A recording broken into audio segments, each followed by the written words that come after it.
हाँ भाई, तो आज हम लोग अपने पास पार्टनरशिप आगे कंटिन्यू करेंगे। लास्ट क्लास में हमने पार्टनरशिप स्टार्ट कर रखा था और उसमें 4 क्वेश्चंस अपने पास कर लिए थे। तो आज हम अपने पास आगे करेंगे क्वेश्चन नंबर 5 से। आओ शुरू करते हैं क्वेश्चन नंबर 5। पिछली क्लास में कोई डाउट था, कोई चीज़ पूछनी है तो बताओ। नहीं, चलो जी, तो फिर आगे बढ़ते हैं। क्वेश्चन नंबर 5 कह रहा है Weak, Able and Lazy are in partnership sharing profits and losses in the ratio 2:1:1. It is agreed that interest on capital will be allowed at 10% per annum and interest on drawings will be charged at 8% per annum. No interest will be charged or allowed on current accounts. तो interest on capital 10% से है और interest on drawings 8% है। No interest will be charge और allowed on current accounts. Following are the particulars of the capital and drawing accounts of the partners. The draft accounts for 2011 showed a net profit of 60,000 before taking into account interest on capitals and drawings and subject to the following rectification of errors. तो draft accounts का मतलब होता है जो अभी complete नहीं है, final नहीं है, ठीक है, अधूरे हैं, रफ है। तो अभी ड्राफ्ट अकाउंट से क्या दिख रहा है कि नेट प्रॉफिट हुआ है 60,000, बट ये 60,000 क्या है, before taking into account interest on Capitals and drawings, यानी कि इनके अंदर अभी इंटरेस्ट ऑन कैपिटल माइनस नहीं हुआ है, ड्राइंग्स ऐड नहीं हुए क्योंकि ड्राइंग्स प्रॉफिट को बढ़ाती है तो वो ऐड नहीं हुई है, बट लिख रहा है सब्जेक्ट टू। जब भी वर्ड लिखा हुआ मिल जाए सब्जेक्ट टू, सब्जेक्ट टू का मतलब होता है आफ्टर, ठीक है। मतलब इन नेट प्रॉफिट जो है इसमें इंटरेस्ट ऑन कैपिटल ड्राइंग से एडजस्टमेंट तो नहीं हुई है, बट इसमें ये जो नीचे वाली चीजें हैं ये हो चुकी हैं, subject to the following rectification of errors. तो यानी कि ये सब अभी इसमें हो चुका है, ठीक है। तो क्या हुआ है, life insurance premium of Weak amounting to 750 paid by the firm on 30 June 2011 has been charge to miscellaneous expenses account. अब ध्यान से देखना, वीक एक पार्टनर है, पार्टनर हमारा वीक, एबल एंड लेजी है।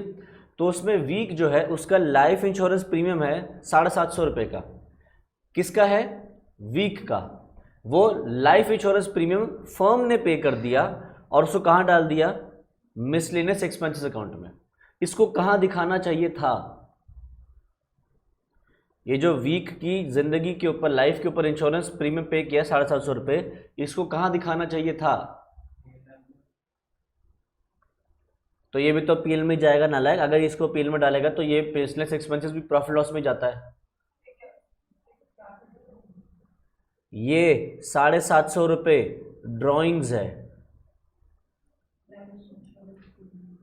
पार्टनर की लाइफ पे इंश्योरेंस पार्टनर खुद लेगा, फर्म क्यों लेगी उसकी लाइफ पे इंश्योरेंस, वो प्रीमियम उसको खुद पे करना चाहिए, उसने वो खर्चा फर्म से पे करवाया, तो फिर वो फर्म से ड्राइंग्स कर रहा है, वो अपना पैसा निकाल के अपने पर्सनल पर्पस के लिए यूज कर रहा है, ठीक। आगे, repairs of machinery amounting to 10,000 has been debited to plant account and depreciation thereon charge at 20%। हमने मशीनरी पे रिपेयर्स करवाया 10,000 रुपये का और उसको कहाँ डाल दिया, उसको डेबिट कर दिया प्लांट अकाउंट में और उसके ऊपर हमने डेप्रिसिएशन चार्ज कर दिया। तो करना क्या चाहिए था बताओ, पूरा सेंटेंस पढ़ो और बताओ हमें करना क्या चाहिए था।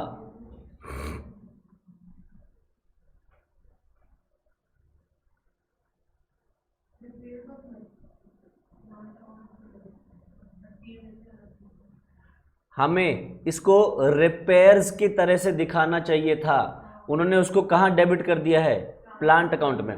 जैसे ऐसे समझो तुम्हारे घर पे एसी खराब हो गया, जैसे अब गर्मियाँ आ गई हैं, एसी खराब हो गया तो तुम एसी के अंदर गैस भरवाओगे, ठीक। तो वो आप रिपेयर ही करवा रहे हो एक तरीके से, कोई कॉइल खराब होगी, कहीं से लीकेज है तो उसने आपने वो ठीक करवाया। तो ये जो खर्चा है रिपेयर का, ये क्या एसी की कॉस्ट में ऐड कर देते हैं, नहीं। एसी जितने खरीदा था खरीद लिया, अब अगर उस पर कोई रिपेयर करवा रहे हो तो वो रिपेयर आप एक्सपेंस के तौर पे प्रॉफिट लॉस में दिखाते हो। इन्होंने क्या किया, मशीनरी में कोई रिपेयर करवाया 10,000 रुपये का, क्योंकि अमाउंट 10,000 रुपये का था, थोड़ा बड़ा अमाउंट दिखा रिपेयर का, इन्होंने क्या किया, उसको प्लांट अकाउंट में डाल दिया। प्लांट अकाउंट में डाल दिया मतलब प्लांट में डेबिट कर दिया, यानी कि प्लांट की वैल्यू बढ़ा दी, असेट की वैल्यू बढ़ा दी। रिपेयर करने से एसेट की वैल्यू थोड़ी बढ़ती है। तुम एसी में गैस डलवा रहे हो, कॉइल ठीक करवा रहे हो, एसी की वैल्यू थोड़ी बढ़ रही है, वो तो बस ठीक हो रहा है, करेक्ट। तो उन्होंने क्या किया, उसको प्लांट अकाउंट में डेबिट कर दिया, प्लांट की वैल्यू बढ़ा दी और उसके ऊपर डेप्रिसिएशन लगा दिया 20% का। तो करना चाहिए था, रिपेयर को दिखाना चाहिए था एज एक्सपेंस, उन्होंने 10,000 को दिखा दिया, असेट की वैल्यू बढ़ा दी और उसके ऊपर 2,000 का डेप्रिसिएशन लगा दिया। तो अब हम क्या करेंगे, 2,000 का जो डेप्रिसिएशन लगाया है इसको रिवर्स करेंगे, डेप्रिसिएशन नहीं लगना चाहिए था, और एक्चुअल में जो 10,000 का रिपेयर का खर्चा बुक होना चाहिए था वो खर्चा रिकॉर्ड करेंगे। Next, traveling expenses of 3,000 of able for a pleasure trip to UK paid by the firm on 30th June has been debited to traveling expenses account। तो क्या कह रहा है, देखो पार्टनर है वीक, एबल और Lazy. Travelling expenses of 3,000 of Able for a pleasure trip to UK paid by the firm on 30 June 2011 has been debited to travelling expenses account. बताओ होना क्या चाहिए था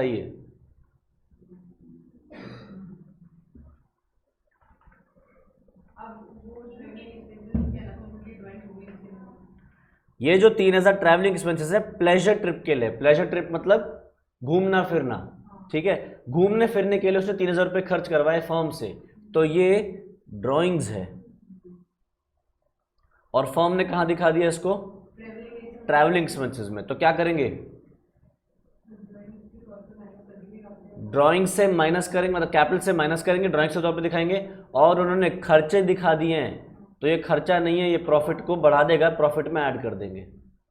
इन्होंने क्या किया, ट्रैवलिंग एक्सपेंस दिखा दिया ना, एक्सपेंस दिखाने से प्रॉफिट कम कर दिया, प्रॉफिट कम नहीं होना चाहिए था क्योंकि ये ड्राइंग्स हैं, तो उसको क्या करेंगे हम ऐड बैक कर देंगे प्रॉफिट में, और ड्राइंग्स जो है कैपिटल से माइनस कर देंगे, ठीक है। अगर ध्यान से देखो तो यूके घूम के आया 3,000 रुपये में, पता नहीं कौन सा यूके घूम के आया, उत्तराखंड ही गया होगा, क्योंकि जितने इसके पास खर्चे करके आया 3,000 रुपये, ये यूके तो पहुंच नहीं सकता, इतने में तो उत्तराखंड का बॉर्डर घूम के आ सकता है, पेट्रोल लग जाएगा, बस ट्रैवलिंग ही करके आया होगा, एक्चुअली में चक्कर लगा के आ गया होगा, बस रोड ट्रिप मार के आ गया होगा, क्योंकि यूके का तो वीज़ा भी लगता है इतने में, तो ऑनेस्टली अगर बताए तो हमें क्या करना है, you are required to prepare P&L appropriation account. चलो जी शुरू करते हैं। हाँ, तीनों एंट्री दोबारा करनी पड़ेंगी, इनमें जो भी प्रॉब्लम आ रही हो प्रॉब्लम हमने ठीक करनी है। आओ जी शुरू करेंगे। कौन सा क्वेश्चन है ये, 5th। आओ क्वेश्चन नंबर 5th, P&L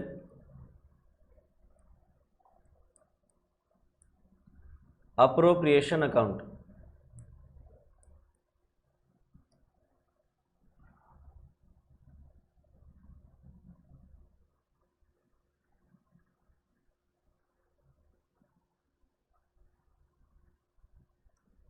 तो सवाल ने बोला था कि इनका अभी जो नेट प्रॉफिट है वो 60,000 है,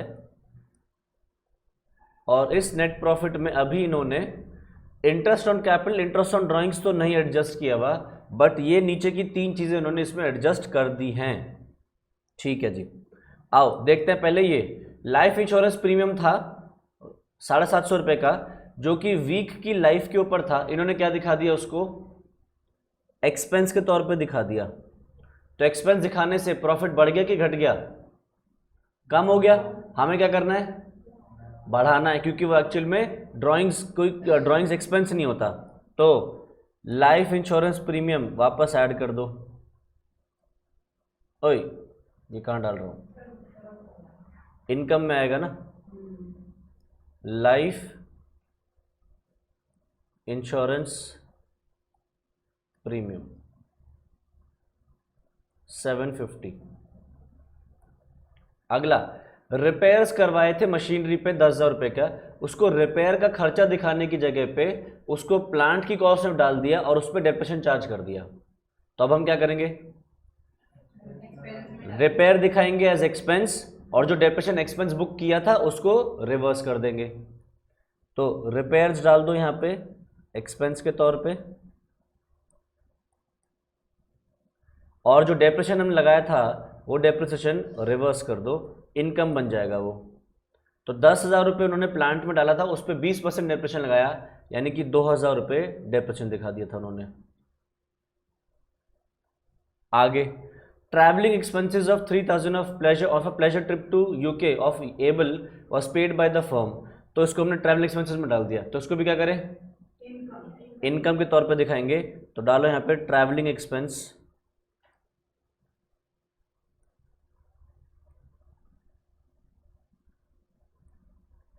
3000। ठीक है, तो ये जो गड़बड़ हो गई थी, गड़बड़ हमने सुधार दी। अब interest on capital, interest on drawings, ये काम करना है हमने। तो देखो इंटरेस्ट ऑन कैपिटल कितना है, 10% है। कैपिटल है कितनी,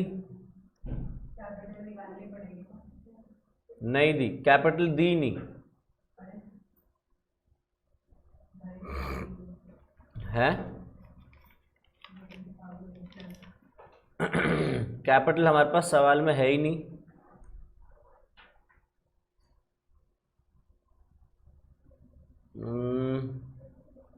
ठीक है, नहीं। अब अगर नहीं है ड्राइंग, सॉरी, अगर कैपिटल नहीं दिए तो इंटरेस्ट ऑन कैपिटल हम नहीं दे पाएंगे। इंटरेस्ट ऑन ड्राइंग्स चार्ज कर लेता हूं। अब इंटरेस्ट ऑन ड्राइंग्स में देखो हमारे पास दो ड्राइंग्स दिख रही हैं, एक तो वीक की दिख रही है और एक एबल की दिख रही है, और दोनों 30 जून पे की गई हैं, है ना। तो इनके ऊपर इंटरेस्ट चार्ज करेंगे 6 महीने के लिए। आ जाओ, क्योंकि ईयर एंड हो रहा है 31 दिसंबर पे। तो आओ, इंटरेस्ट ऑन ड्राइंग्स,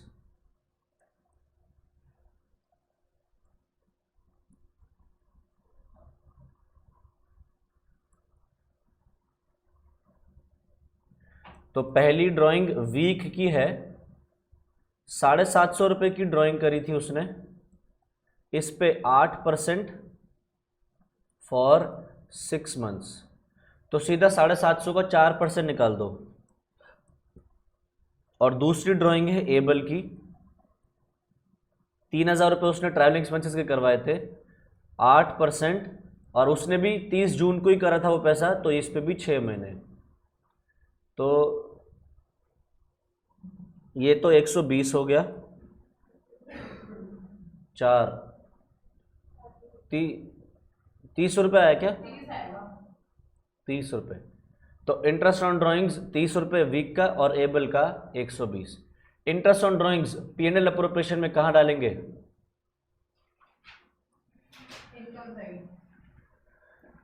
इनकम डालो यहाँ पे, इंटरेस्ट ऑन ड्राइंग्स।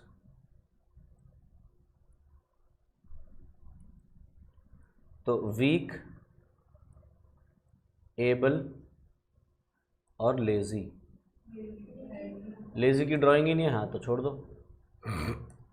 वीक की है 30, एबल की है 120, और कुछ नहीं रहा, तो बस अब प्रॉफिट्स ट्रांसफर कर दो।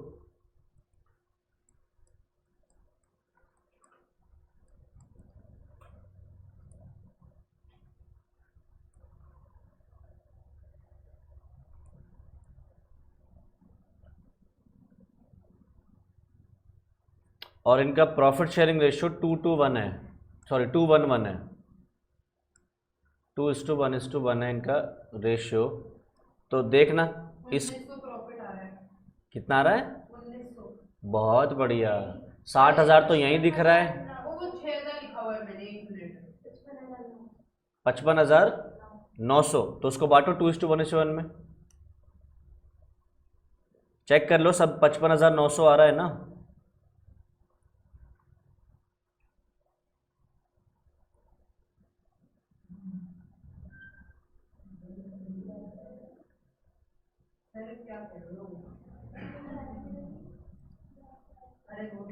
पचास 55,900 आ रहा है ना, तो निकालो 55,900 का 2/4, 1/4, 1/4।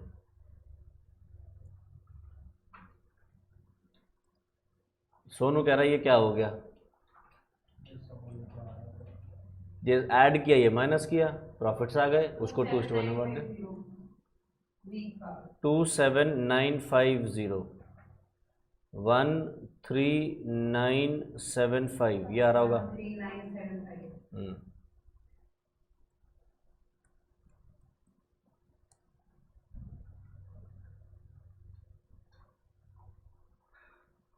तो ये वगैरह होगा 65,900, 65,900।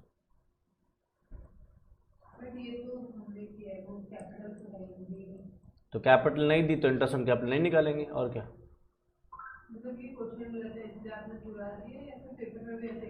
क्वेश्चन जैसा है वैसे ही करना पड़ेगा। क्वेश्चन में गलती है कि हाँ इसके अंदर कैपिटल्स नहीं गिवन है, गिवन होती तो उसको सीधे सीधे 10% लगा देते। गलती के उसमें मान जाएगा, तो तुम्हें जैसा दिए वैसा ही करके आना है। अपने आप से अपना आप अज्यूम कैसे करोगे कैपिटल कितनी है, बताओ। स्किप कर देंगे फिर, अब जब कैपिटल्स नहीं गिवन है तो। ठीक है, चलो। क्यों काटेंगे नंबर, जो उन्होंने दिया है तो उन्हें वही सॉल्व करके दिया है। गलत, कई बार क्वेश्चन ही गलत आ जाता है, कई बार एक्चुअल में क्वेश्चन ही गलत आ जाता है। तो गलत क्वेश्चन को तुम्हें गलत आंसर ही करना है। अपने आप से अपना वहां पे सही मत करके आ जाना कि अज्यूम कर लेंगे कि ये सही चीज है, मत करना ऐसा, ऑटोमेटिकली मार्क्स कट जाएंगे। तो अगर ऐसा होता है कि गलत क्वेश्चन दे देते कभी इंस्टीट्यूट, तो फिर वो आंसर भी उस हिसाब से गलत करता है और तुम्हें वो गलत आंसर ही करके आना है। ठीक है, आओ जी। तो हमारा ये वाला हो गया। नेक्स्ट अब हम करेंगे नया टॉपिक, गुडविल वैल्यूएशन।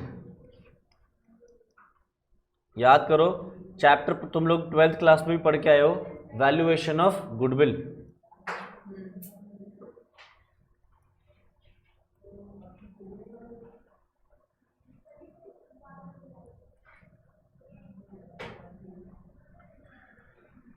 लिखना शुरू करो। पहले इसके अंदर गुडविल का मतलब क्या है। हाँ भाई, तुमसे अगर पूछा जाए गुडविल का मतलब क्या है तो क्या बताओगे। कंपनी का नाम, वाह, ये इसको गुडविल बोलते हैं, कंपनी की रेप्यूटेशन। ठीक है, आज बोल दिया, दोबारा कभी मत बोलना ये वर्ड रेप्यूटेशन। रेप्यूटेशन मतलब क्या है, कंपनी की इज्जत कह लो, है ना।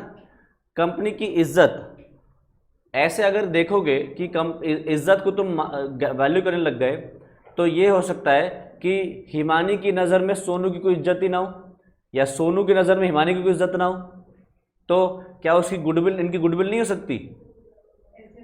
रेपुटेशन कहना चाह रहे हो ना तुम, तो रेपुटेशन तो वो हो गया है,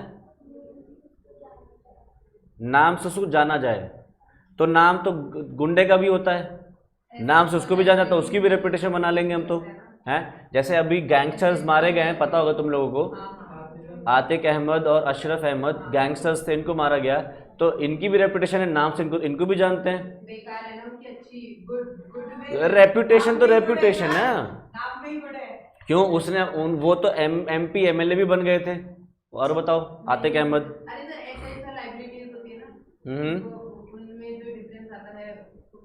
असेट्स और लाइबिलिटीज के डिफरेंस को हम गुडविल कहते हैं। बहुत बढ़िया,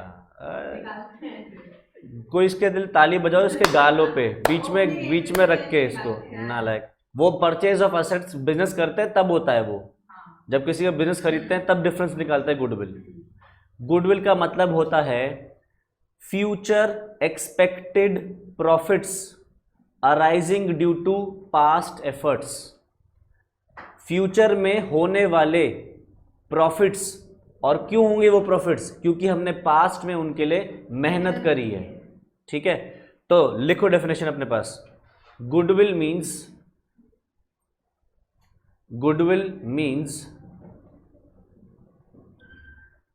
future expected operating profits, future expected operating profits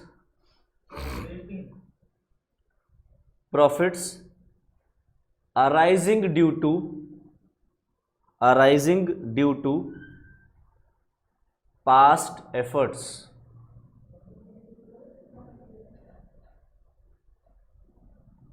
ठीक है, full stop. Goodwill is calculated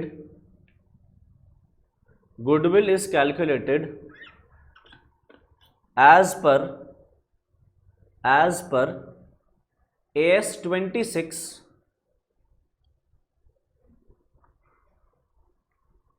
26 comma, अब जो बोलूंगा उनके पहले दोनों लेटर्स कैपिटल में लिखना। इनटैंजिबल असेट्स, इनटैंजिबल का I, असेट्स का A। कैपिटल में लिखना।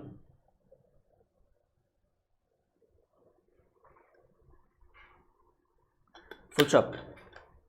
If goodwill is self generated, if goodwill is self generated, then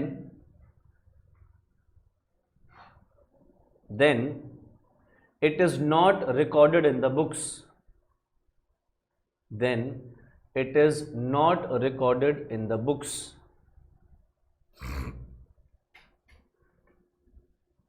ठीक है, तो गुडविल की डेफिनेशन हम लिख ली कि goodwill means future expected operating profits. अब फ्यूचर तो सबको पता है, फ्यूचर मतलब क्या है, एक्सपेक्टेड भी पता है, होने वाले जो हो सकते हैं। ऑपरेटिंग प्रॉफिट्स कौन से होते हैं? Operating profits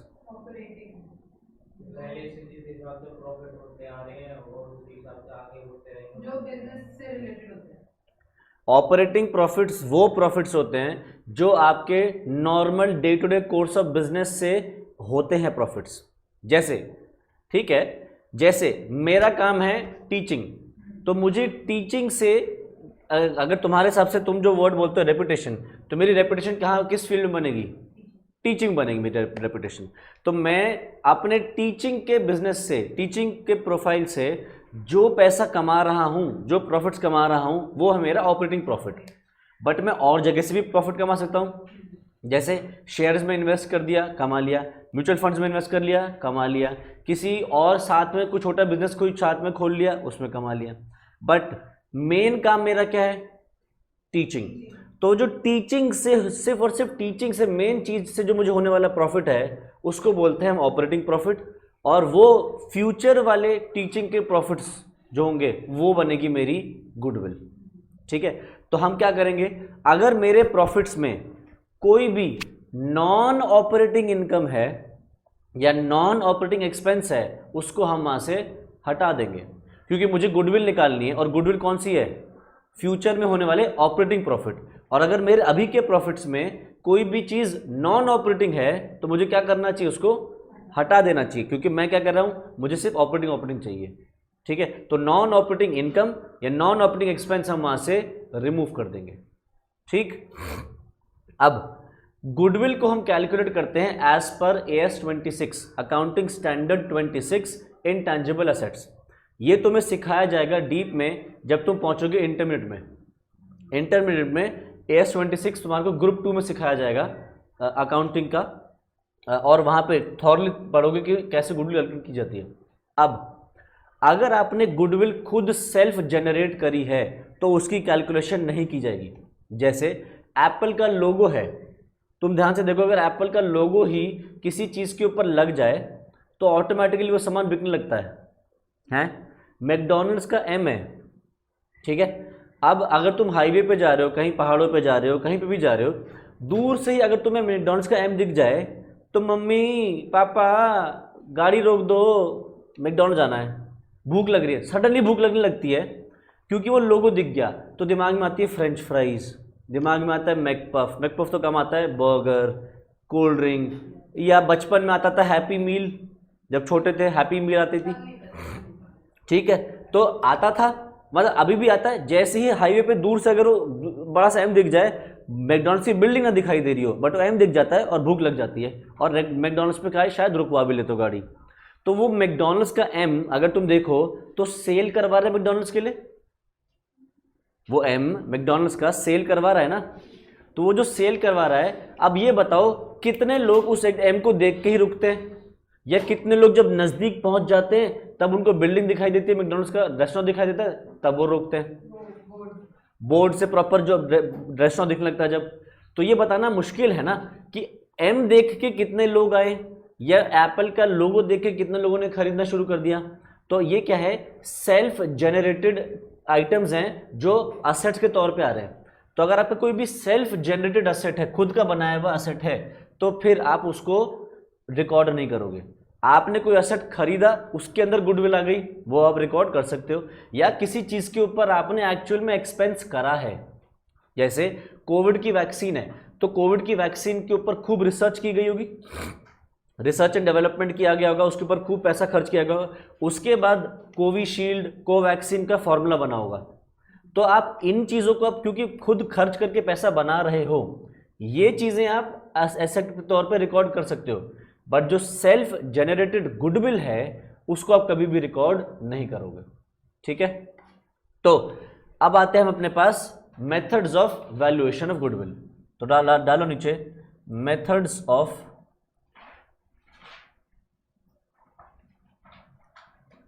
valuation of goodwill.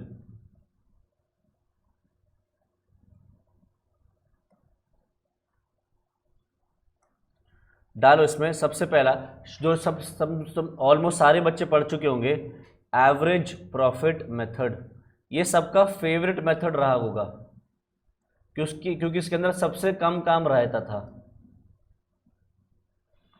याद करके बताओ, एवरेज प्रॉफिट मेथड से अगर गुडविल निकालते थे तो उसका फॉर्मूला क्या हुआ करता था?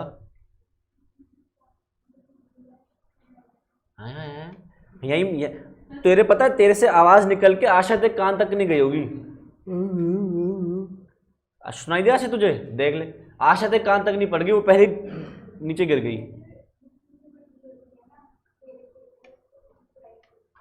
किससे डिवाइड कर देते हैं? बहुत बढ़िया, ध्यान से देखो उसका आंसर। गुडविल कैसे निकलेगी? जो गुडविल सवाल में दी है उसको डिवाइड कर देंगे नंबर ऑफ ईयर से और हमारी गुडविल आ जाएगी। कमाल का आंसर। इसके भी हाथ, इसके लिए भी ताली बजनी चाहिए। दोनों तरफ से बजाओ, कान के इसको, इसके हाथों, कान गाल बीच में रखो हाथ तालियों के। नालायक। फॉर्मूला क्या है गुडविल का, याद करो। हाँ, कोई बोल रहा था।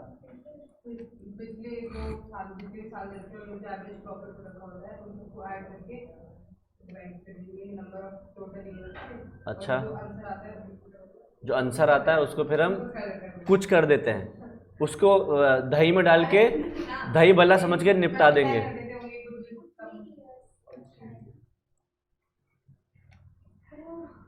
एवरेज प्रॉफिट, या फिर इसको हम एफएमपी भी बोलते हैं, फ्यूचर मेंटेनेबल प्रॉफिट, कुछ भी बोल लो, multiplied by number of years purchase. हाँ, यही तो था। नहीं नहीं सर, क्या बात कर रहे हो? गुडविल निकालने का फॉर्मूला है, जो सवाल में गुडविल दी गई है उसको डिवाइड कर दो नंबर ऑफ ईयर से। वो प्रॉफिट का फॉर्मूला था, एवरेज प्रॉफिट या फिर एफएमपी। एफएमपी का फुल फॉर्म होता है future maintainable profit. Future maintainable profit. अब नीचे लिखो, क्या पड़ गई?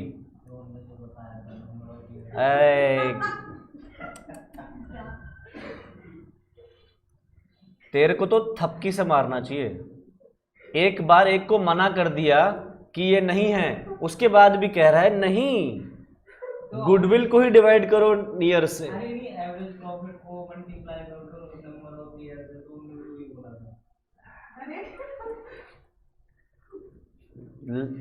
है किसी के पास यहाँ थपकी है, बैट है या हॉकी स्टिक, विकेट कुछ हो? आओ, हाउ टू कैलकुलेट एफएमपी। अब फॉर्मूला लिख लो सब लोग एफएमपी का। क्या?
कर लिया?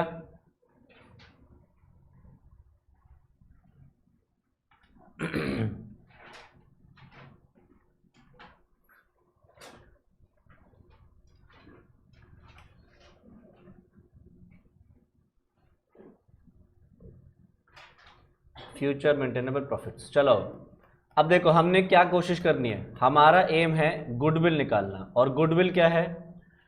Future expected operating profits, future में होने वाले प्रॉफिट्स। ठीक है, अब अगर ध्यान से देखो, मैं एक छोटी सी चीज़ कह रहा हूँ कि भाई तुम्हारे पास 1 साल 2 साल और 3 साल के प्रॉफिट्स गिवन है। मान लो इस साल फर्स्ट ईयर में प्रॉफिट्स हुए 1 लाख, फिर प्रॉफिट्स हुए 1,25,000, फिर प्रॉफिट्स हुए मान लो 1.5 लाख।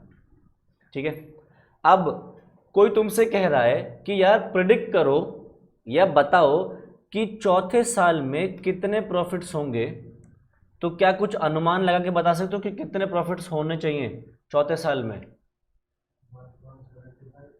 1.75। कैसे निकाला? कि यहाँ देखो 25,000 की ग्रोथ हुई, यहाँ से यहाँ भी 25,000 की ग्रोथ हुई, तो उम्मीद है कि फिर 25,000 की ग्रोथ होगी, तो यहाँ 1.5 लाख का 1,75,000 हो जाएगा प्रॉफिट। करेक्ट? तो तुमने ये जो फ्यूचर का प्रॉफिट निकाल के बताया, ये और कुछ नहीं बल्कि गुडविल ही है। ठीक है, अब गुडविल तुमने निकाली किस बेसिस पे? पास्ट प्रॉफिट्स के बेसिस पे। जो पास्ट में रहे प्रॉफिट्स उनको बेस लेके उसका एक अनुमान लगा कि फ्यूचर में क्या होने वाला है। यही सेम चीज हमें यहां करनी होगी।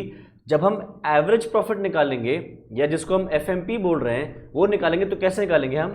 पास्ट के प्रॉफिट्स, पीछे के सालों के प्रॉफिट्स सवाल हमें देगा और उन्हीं के बेस पे अनुमान लगाना होगी फ्यूचर में क्या प्रॉफिट होने वाला है। ठीक है, तो देखो क्या करेंगे।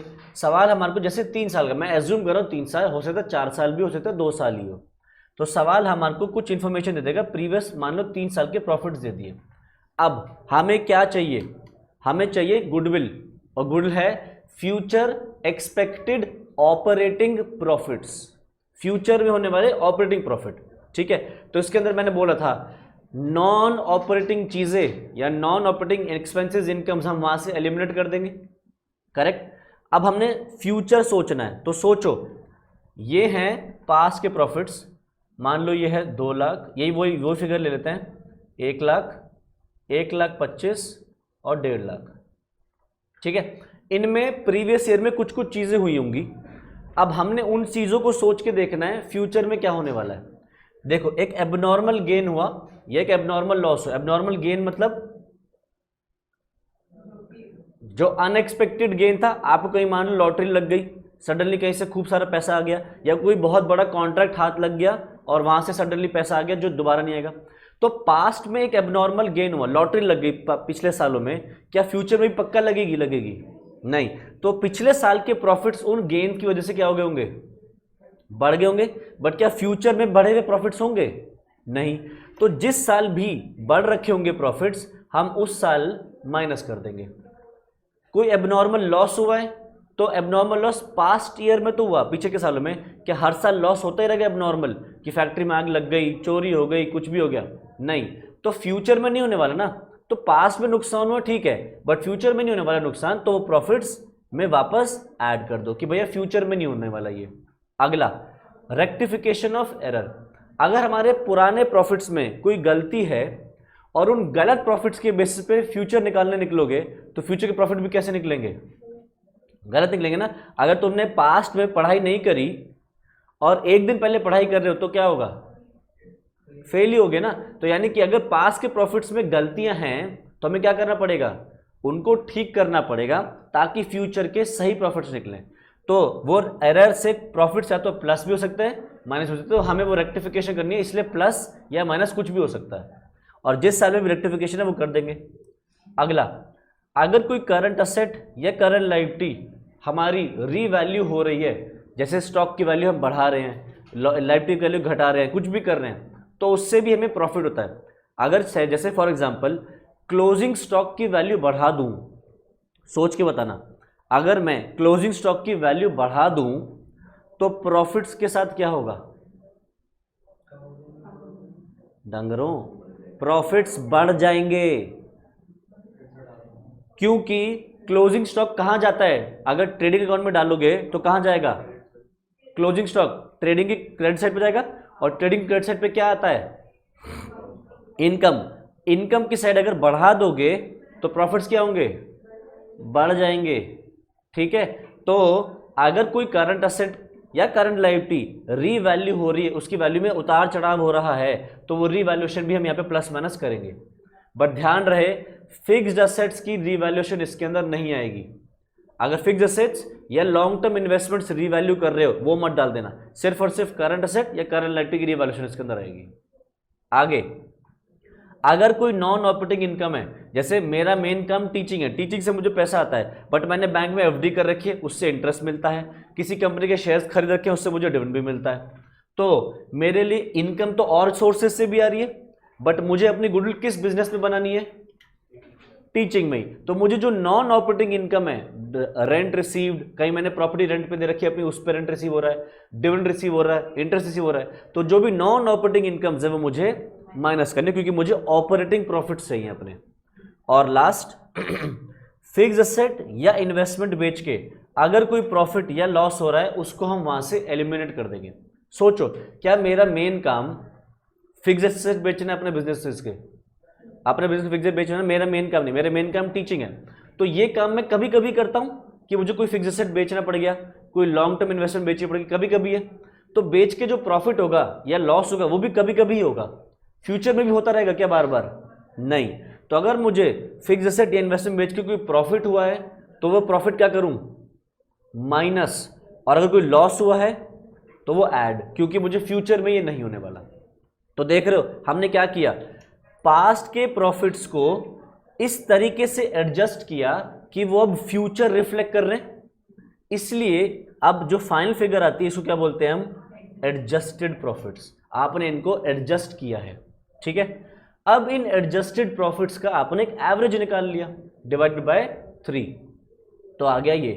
अब कई बार ऐसा होता है कि हमने पास्ट में कोई खर्चा करा, वो फ्यूचर में नहीं आने वाला, या पास्ट में कोई खर्चा नहीं करते थे बट अब फ्यूचर में वो खर्चा आएगा, तो भाई आपने जो प्रॉफिट्स निकाले उनमें वो खर्चा नहीं जला हुआ जो अब फ्यूचर में आप करने वाले हो। जैसे आप अब पार्टनर्स को सैलरी दोगे या अब पार्टनर्स को कैपिटल पे इंटरेस्ट दोगे, तो अभी तक आप नहीं देते थे, तो क्या यहाँ पे प्रॉफिट्स माइनस हो रखे थे उन एक्सपेंसेस से? नहीं, बट अब फ्यूचर में होने वाले हैं तो क्या करोगे, फ्यूचर के कोई एक्सपेंसेस हैं तो वो माइनस कर दोगे, फ्यूचर में कोई नई इनकम आनी शुरू हो जाएगी रेगुलर बेसिस पे, वो हम ऐड कर देंगे। तो यहां से आएगा हमारा फ्यूचर मेंटेनेबल प्रॉफिट, ठीक है। और ये फ्यूचर मेंटेनेबल प्रॉफिट को हम मल्टीप्लाई कर देंगे नंबर ऑफ ईयर्स परचेज से। अब ये नंबर ऑफ ईयर्स परचेज क्या होता है, अगर आप अपना बिजनेस किसी को बेचोगे तो आप उससे क्या कहोगे, जैसे फॉर एग्जाम्पल तुम्हारा एक बिजनेस है और इससे एफएमपी निकल के आ रही है मान लो 2 लाख रुपए, जिसका मतलब क्या है कि तुम्हारा बिजनेस आगे के आने वाले 4-5 साल 10 साल जो भी 2 लाख रुपए हर साल के कमाएगा ही कमाएगा, ठीक है। बट अब तुम्हें ये बिजनेस बंद करना है और तुम ये बिजनेस मुझे बेचना चाहते हो, ठीक है। तो तुम मुझसे क्या कहोगे कि असेट जो है वो खरीद लो, लाइट जो उनको पेमेंट कर दो, मैं वो तो करूँगा ही, बट ये जो 2 लाख रुपए तुम सालाना कमाओगे क्या इसका पैसा मुझसे लोगे, लोगे? क्योंकि भाई तुम मुझे अपना बिजनेस बेच रहे हो तो तुम्हारा बिजनेस खरीदते ही जो प्रॉफिट अब तुम्हें होने वाले थे वो प्रॉफिट सब मुझे होने लगेंगे, क्योंकि मैं तुम्हारा ब्रांड नेम यूज करूंगा, तुम्हारे क्लाइंट्स कस्टमर्स को अट्रैक्ट करूंगा और उसी से कोशिश करूंगा प्रॉफिट कमाने की। तो जो प्रॉफिट अब तुम्हें होने वाले थे मैं तुम्हें उसकी पेमेंट करूंगा। तो मैं तुम्हें 2 लाख रुपए दूं और चला दूं, चलेगा? नहीं, क्या करूं, 3-4 साल के प्रॉफिट्स दे के जाऊं, क्योंकि वो मुझे प्रॉफिट्स तुम्हारी वजह से हो रहे हैं। तो अगर मैं तुम्हें 3 साल के प्रॉफिट्स दे रहा हूं तो मैं क्या करूंगा, 2 लाख को मल्टीप्लाई कर दूंगा 3 से, तो तुम्हारी गुडविल आ गई 6 लाख।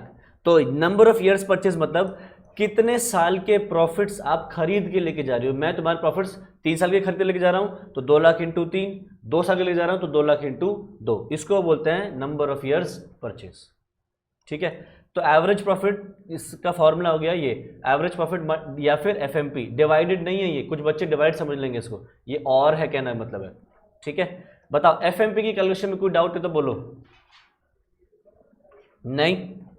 चलो एक छोटा सा एग्जांपल करते हैं, आ जाओ सभी लोग एक एग्जांपल करते हैं।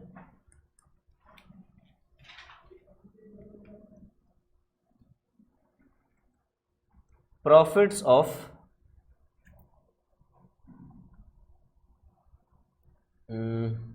2019 या 18 ले लो, 2018 1 lakh,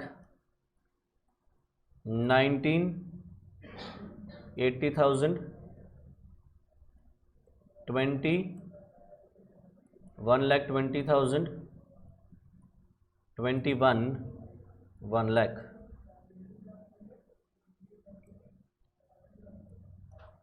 profits of 2019 are after an abnormal loss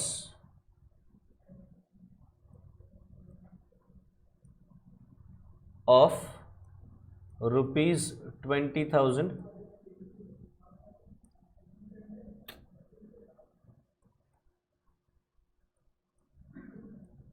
profits of 2020 include a non-operating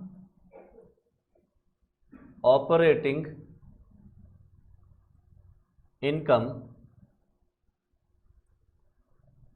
of rupees 20,000,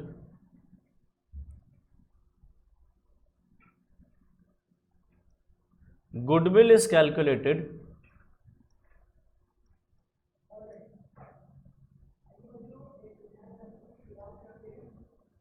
using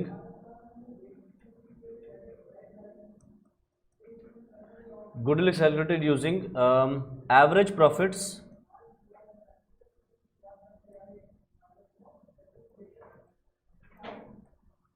of last 4 years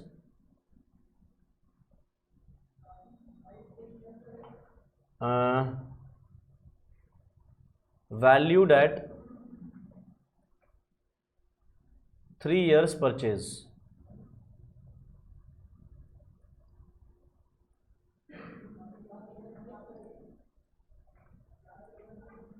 Calculate goodwill.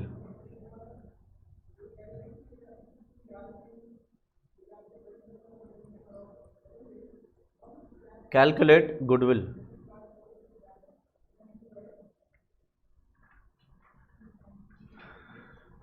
चलो शुरू करते हैं। सवाल ने क्या बोला, 2018 के प्रॉफिट्स हैं 1 लाख, 19 के 80,000, 20 के 1,20,000 और 21 के 1 lakh. Profits of 2019 are after an abnormal loss of 20,000, यानी कि ये जो प्रॉफिट्स हैं 80,000 के, इधर आ जा, इसके अंदर एबनॉर्मल लॉस है हमारा 20,000 रुपये का। Profits of 2020 include a non operating income of 20,000, तो इनके अंदर एक नॉन ऑपरेटिंग इनकम है 20,000 रुपये की। गुडविल कैलकुलेट करेंगे हम using average profits of the last 4 years valued at 3 years purchase. आ जाओ शुरू करते हैं। तो सबसे पहले हम इस क्वेश्चन में निकालेंगे एवरेज प्रॉफिट या फिर फ्यूचर मेंटेनेबल प्रॉफिट जिसको बोलते हैं।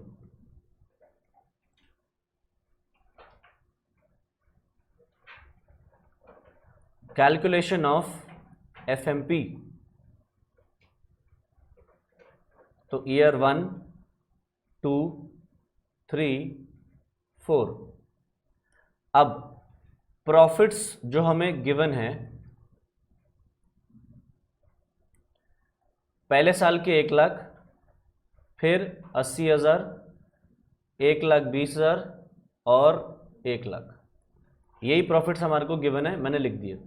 अब कह रहा है 2019 में हमें एक एबनॉर्मल लॉस हुआ था 20,000 का, तो इस एबनॉर्मल लॉस के साथ क्या करें, ऐड कर देंगे। तो 2019 में इसको ऐड कर दो, और किसी साल में एबनॉर्मल लॉस नहीं है। आगे फिर कह रहा है profits of 2020 include a non operating income of 20,000। 2020 के प्रॉफिट्स के अंदर 20,000 की नॉन ऑपरेटिंग इनकम है, मतलब कहीं और से कमाया होगा छोटी मोटी जगहों से, तो क्या करेंगे, माइनस कर देंगे, माइनस नॉन ऑपरेटिंग इनकम 20,000, इसको माइनस कर दो। तो एडजस्टेड प्रॉफिट्स कितने निकल रहे हैं,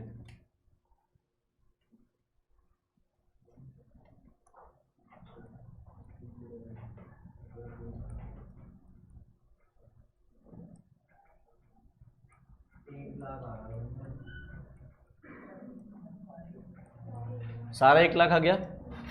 तो बताओ एवरेज प्रॉफिट कितना आएगा, एवरेज एडजस्टेड प्रॉफिट।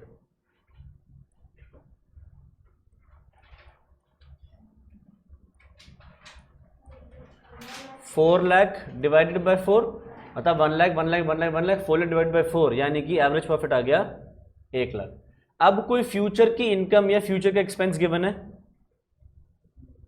फ्यूचर में कोई इनकम होने वाली हो या एक्सपेंस होने वाला हो, नहीं, तो जब कुछ नहीं है तो वो जीरो हो गए, यानी कि यही एवरेज एडजस्टेड प्रॉफिट एफएमपी बन गया। और गुडविल कैसे आएगी, अब एवरेज प्रॉफिट या FMP multiplied by number of years purchase. Number of years purchase कितने दिए हैं, 3, तो गुडविल हो गई हमारी 3 लाख। ठीक है। अच्छा, तुम ना चाहो तो इस मेथड का नाम एवरेज के साथ पहले सिंपल एवरेज लिख सकते हो, सिंपल एवरेज एडजस्टेड प्रॉफिट या सिंपल एवरेज प्रॉफिट मेथड। ठीक है। अब डालो अपने पास बी,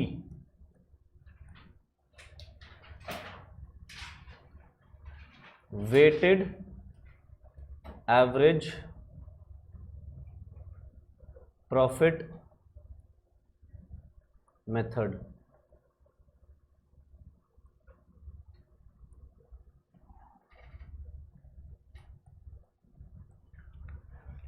लिखो इसके अंदर, this method is used, this method is used when the profits show a trend, when the profits show a trend that is increasing trend और डिक्रीजिंग ट्रेंड।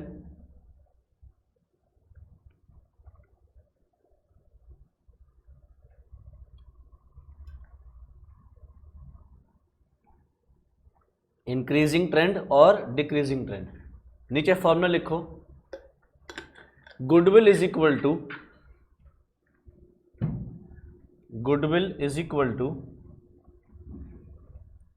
वेटेड एवरेज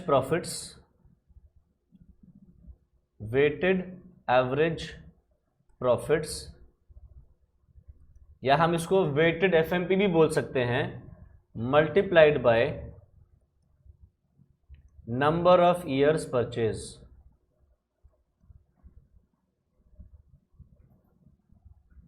अब नीचे फॉर्मूला लिखो, weighted average profits is equal to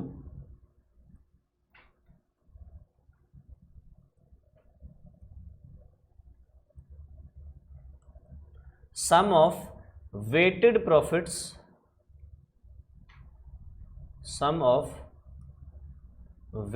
profits upon sum of weights.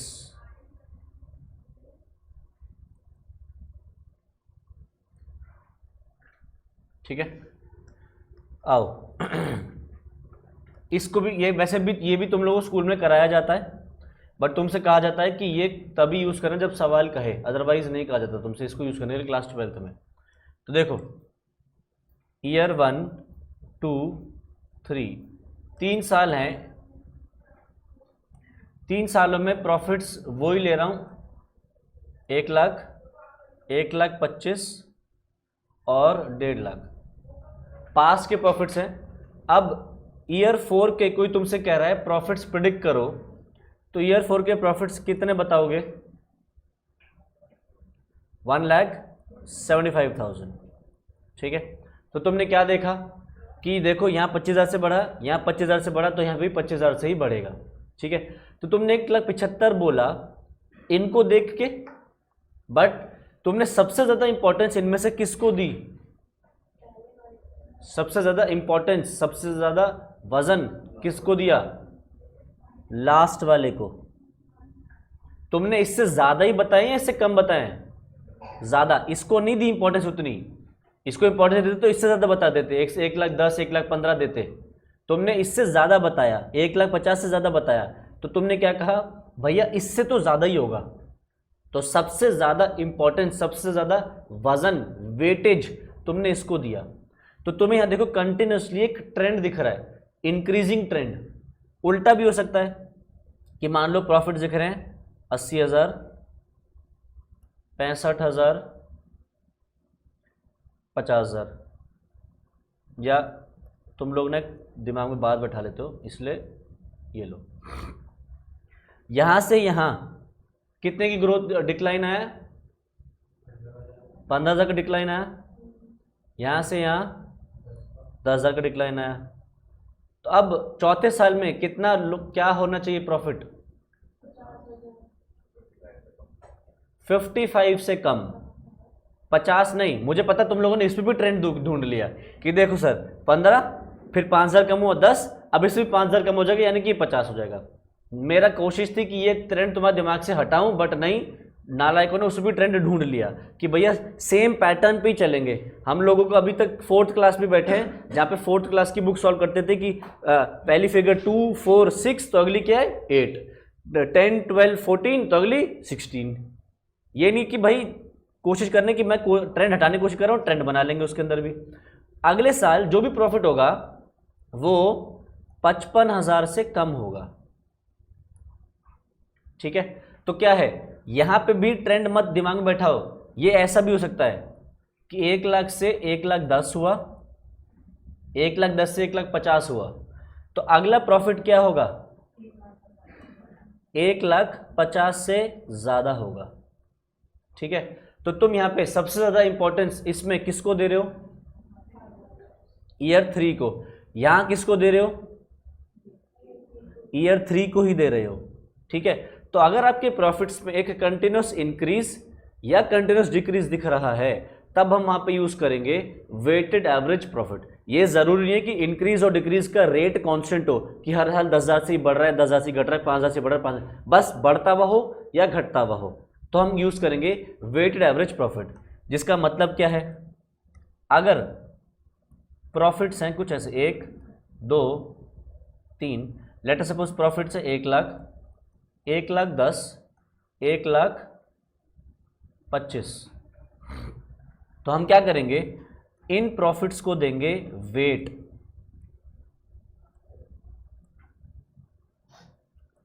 इसका wait 1, इसका wait 2, इसका wait 3, और क्या करेंगे, इनको प्रॉफिट्स को मल्टीप्लाई कर दें इनके वजन से, तो वेटेड प्रॉफिट्स आएंगे। इनको जब मल्टीप्लाई करोगे, वेट और प्रॉफिट को मल्टीप्लाई करोगे तो शादी हो जाएगी, तो शादी को क्या नाम बन गया, weighted profits. 1 lakh into 1, 1.1 lakh into 2, और 1.25 लाख इंटू 3, ये आ रहा होगा। अब इन वेटेड प्रॉफिट्स का टोटल करो, कितना, 1 लाख प्लस 2.2 लाख प्लस 3.75 लाख, और इसको डिवाइड कर दो जो वेट्स हैं उनके सम से, वेट्स 1 2 एंड 3, तो देखना कितना आएगा ये, 1 lakh plus 2 lakh 20 plus 3 lakh 75 divided by 6,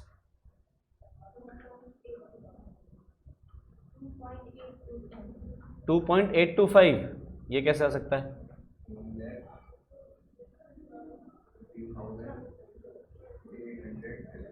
833,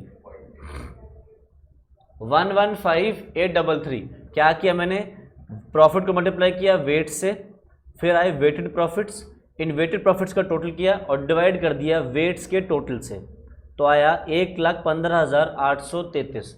यानी कि हम कह सकते हैं चौथे साल में प्रॉफिट्स करीब इतने होंगे, 115,833, ठीक है।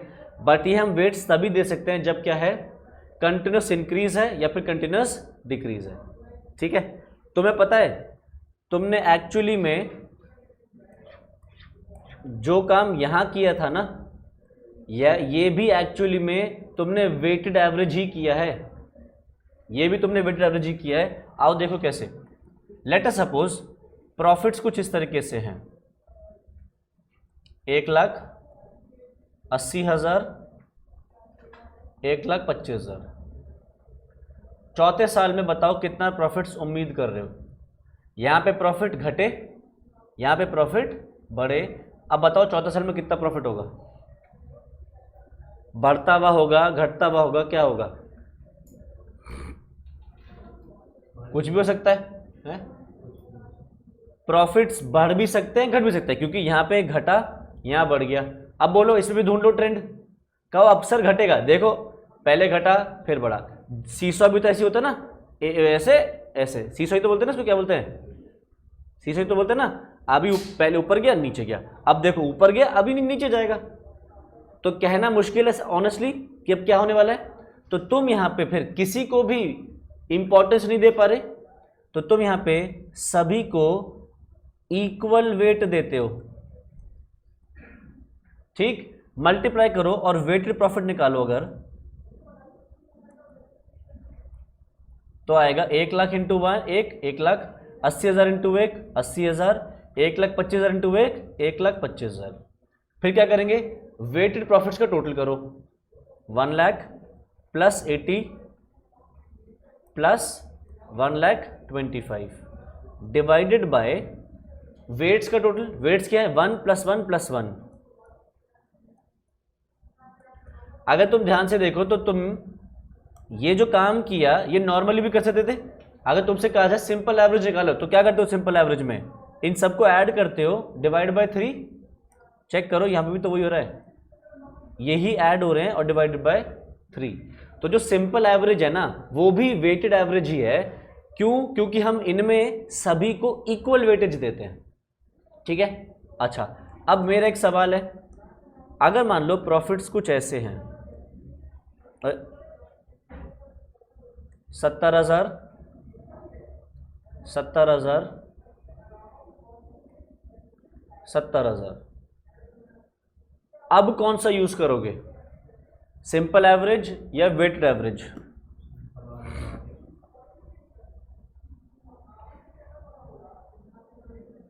सिंपल,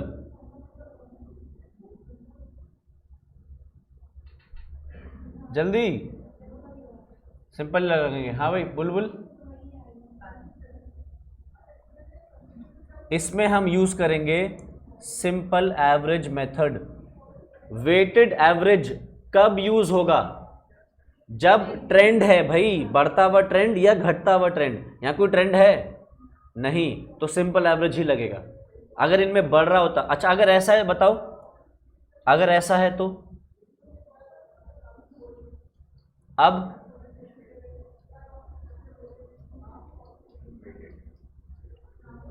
सिंपल एवरेज, क्या इधर में कुछ हुआ है चेंज? इनमें तीनों में ट्रेंड होना चाहिए, बढ़ता हुआ या घटता हुआ। तो यहां पे तो इक्वल है, यहां पे बढ़ रहा है, तो हम यहां पे सिंपल एवरेज ही यूज करेंगे। ठीक है, तो वेटेड एवरेज और सिंपल एवरेज में सिर्फ इतना ही फर्क है। हाँ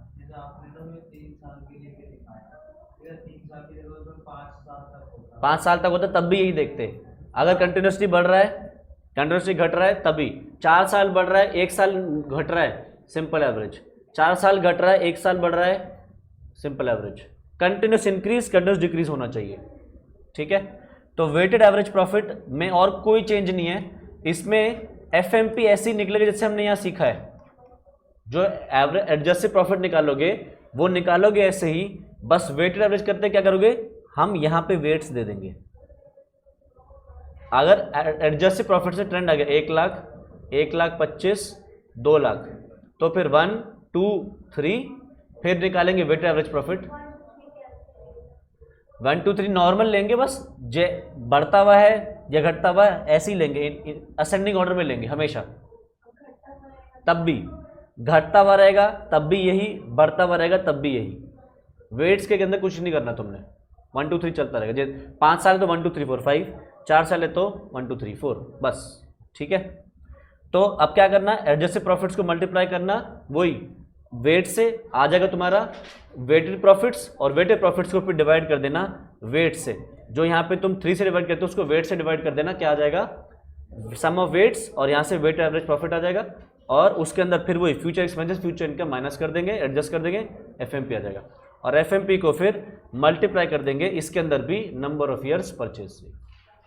ठीक है, तो यहाँ से आज हमारे 2 मेथड्स कंप्लीट हो गए हैं, सिंपल एवरेज और वेटेड एवरेज मेथड। अगली क्लास में अब हम अपने पास सुपर प्रॉफिट मेथड करेंगे, और उसके बाद 2 मेथड्स और हैं हमारे, कैपिटलाइजेशन मेथड और एक एन्युटी मेथड भी है। ठीक है, तो आज की क्लास में इतना ही करेंगे। आज में कोई डाउट है तो बताओ।